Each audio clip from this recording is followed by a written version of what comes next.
Bonjour chers parents, alors je me présente, mon nom c'est Annie Grenier, je suis éducatrice spécialisée à l'École des Cimes.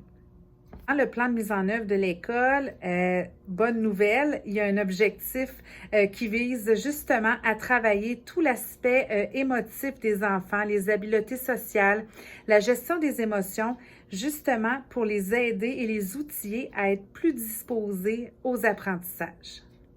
Ce qu'on remarque à l'école, c'est que quand on voit un enfant qui vit une émotion forte, qui éprouve de la colère, de la tristesse, et que cette émotion-là n'est pas prise en charge, il arrive que cet élève-là ne soit pas disposé ensuite pour faire des apprentissages efficaces.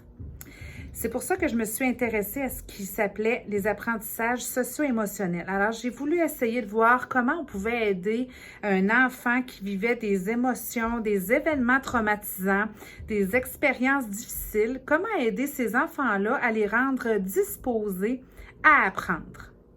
Pour aider vos enfants à bien développer leur plein potentiel émotif, j'ai envie de travailler avec eux l'apprentissage socio-émotionnel. Alors, qu'est-ce que c'est l'apprentissage socio-émotionnel? Ce sont 5 compétences qui se développent tout au long de la vie d'un enfant ou d'un adulte et qui aident cette personne-là à développer toutes sortes d'habiletés pour être capable de mieux vivre dans son environnement avec les autres, être capable d'apprendre à mieux se connaître ses limites, connaître ses goûts, être capable d'apprendre à gérer les émotions, être capable d'être empathique face à l'autre, être capable de prendre des bonnes décisions pour soi et pour les autres. Alors, les apprentissages socio-émotionnels se développent en 5 compétences. Alors, je vous les présente. Alors, la conscience de soi, la maîtrise de soi, la conscience sociale, les habiletés relationnelles et les prises de décision responsables. Dans les prochaines semaines, vos enfants vont me voir plus souvent dans leur classe puisque je vais vivre avec eux toutes sortes d'activités qui vont travailler chacune de ces compétences-là.